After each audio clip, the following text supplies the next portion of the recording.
Hey guys, welcome to another video, Purple Political Talk here, and today we're going to be looking at the latest 2020 presidential election polls on the battleground state level, and we're going to see how the latest polls have impacted the 2020 presidential election.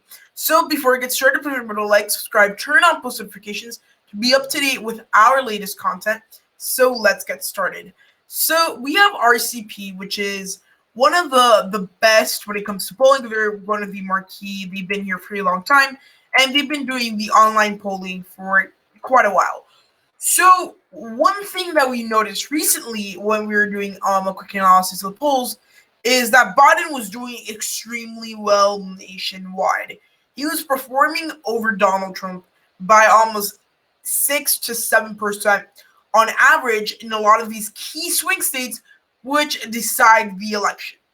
However, as of recently, that lead has starting to narrow down to only plus 2.7 in these crucial swing states that realistically Biden has to win at least most of them on the list to win to win election into the White House, which at this point it's essentially a little bit of statistical tie, maybe like a little bit more favoring Biden, but those polling numbers have gone down.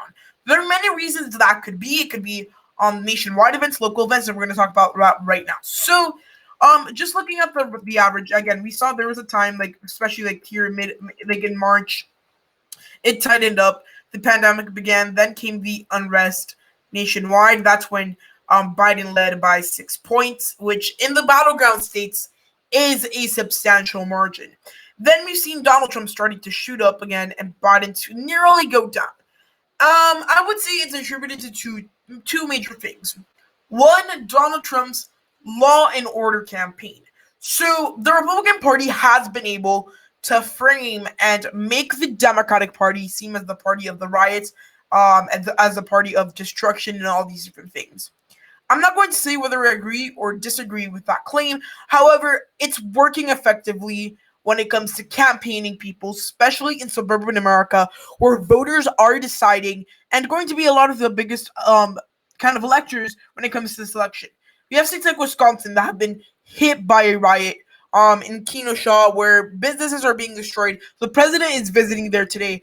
Biden went from having about a 6-point lead to now having a 3.5. Leads are cutting off. North Carolina has actually been a lot closer than the rest. Plus 0.3 for Trump, which is the only battleground state at this point, which has Donald Trump ahead. In the state of Florida, Biden's still ahead by 3.7, which I find interesting. So Florida's voting to the left to Wisconsin. We haven't seen that in a long time, and it's going to be very interesting to see what ends up happening in the state of Florida, which right now, although polling averages tell us 3.7% for Biden, I think it's narrowly leading towards Trump because he has a lot more support there, and he has a very big base, which I think will go out to vote for him. However, the polling averages have 3.7 ahead for Biden. Pennsylvania plus 4.7.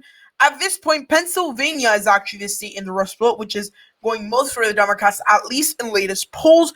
It's going by plus 4.7%, which is almost a likely margin. Michigan plus 2.6, closest Rust Belt state. There's like some things that are affecting here, but I'm not sure if it's the economy that's coming back after COVID, or if it's some other reason, like, for example, kind of the riots, also that all that big movement hurting the people in Michigan and making them think another way. So that's going to be interesting to see how these polls develop. And Arizona has always been close. It's kind of stayed even, I guess, from where it was maybe a couple weeks ago. We're currently at Biden 2.2, the polling averages. So I think, like, honestly, the Biden is somewhat going to go down in polls within the next couple of days. Again, one, because of the things that are happening nationwide. It's not a good look for the Biden campaign to go ahead and kind of not promote the riots or anything, but kind of they haven't stopped it. They've started to call out the violence because I guess that is starting to become a big burden for their campaign. And when Kamala Harris goes through and posts on Twitter a link to donate for those that were arrested during one of the riots, I think, like, honestly, that's going to hurt them, and I know the Trump campaign is going to use it against them. So I expect some polling data for Biden to keep on going down. And when it comes to the election as a whole, it's going in a whole different way now. And honestly, I am honestly going to see the following. I think the Democrats were doing very good, especially like with moving the protests, all those different things. Once those turned riots, they're losing a lot of suburban support, which is going to, at the end of the day, hurt them. So now that I finished showing you guys what the current polling averages are, I now want to show you exactly what would this look on the electoral map, what would be the effects on the electoral map, and I want to show you guys realistically what will be the effects of it once these polling numbers kind of transfer onto the electoral map, and where could the election go. So I'm going to show you the electoral map right now.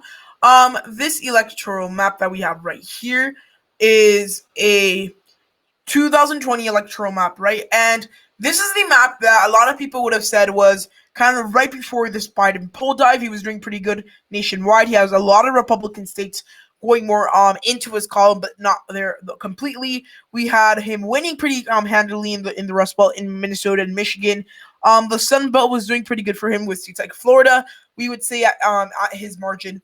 But since then, these things have changed because of the riots mostly, and because of Biden and all the debate, all that drama that's also going to be going on in the next couple of days.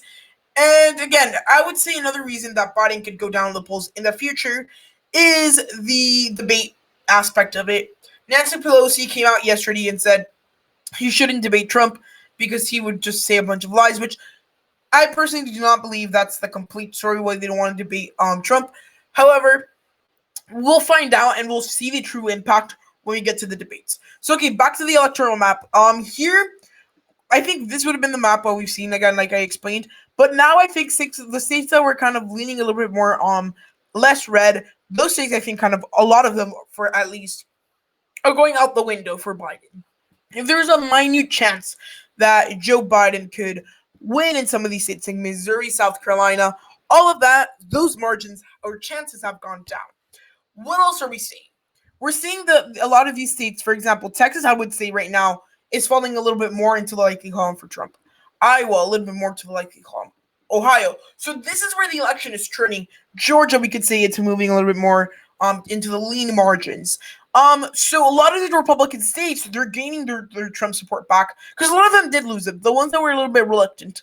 But I think a lot of Trump supporters are going to come back and vote for him in 2020. And these are big states where he lost some support. And honestly, I think that what really did it for a lot of them is the violence in the riots, which again, I think that's one of the major reasons that Biden's going down in the polls. And essentially, those are the states that are moving further to the right, and essentially the whole country and the whole election moving further right. However, some of these margins have gone down. So, for example, in the state of Minnesota, for example, we don't have polling averages from there, but that state, I would say right now, falls like about 5%. Wisconsin, I would say almost 5% as well. Michigan, 2.2%. So a lot of these margins are falling. We have states like North Carolina, which are tilting Trump at this point. States like Florida, which polling averages, they do have Biden ahead by 3 points. But I would say general election, Trump wins by a margin of around 1 to 1.5%. So right now, this is a better map than Donald Trump than the kind of loss that he had with 204 electoral votes for him and 334 for Biden. But this map is changing. The polling data was one of the big signs that the map is changing. And honestly, this makes a Trump victory a lot more possible. He only has to realistically win Wisconsin, and if he wins Michigan, that's it, game over. Or he could win Wisconsin and Arizona, but then not win Michigan. Again, it's a tie. So I think, honestly, at this point in time, the election is definitely changing and it's moving a lot. This map could be a map that we could see for a tied race. We could see this map for a race that doesn't really change. But all I will say is that within the next couple of weeks, we're going to have a lot of those polling averages go down. We saw this in this video with the polling averages, nationwide in the battleground states. They've been going down. Within the next couple of weeks, you're going to get a lot more reasons why these polling averages are going down. But right now, I would say mostly because of the riots. And if Joe Biden is not able to recuperate himself, the election is going to be a lot closer and a lot harder for him. Honestly, when the debates come, I think that if Donald Trump is not that far behind, he could take a lead. That's why it's so important for Biden to grow his lead as big as possible. So, polling averages, like I said, are going down. That should be worrying for the Biden team. And, we'll just have to see what comes up in the next couple of weeks and days. And, yeah, so, guys, I hope you enjoyed this video. So, please give it a huge thumbs up, like, subscribe, turn on post notifications to be up to date with our latest content.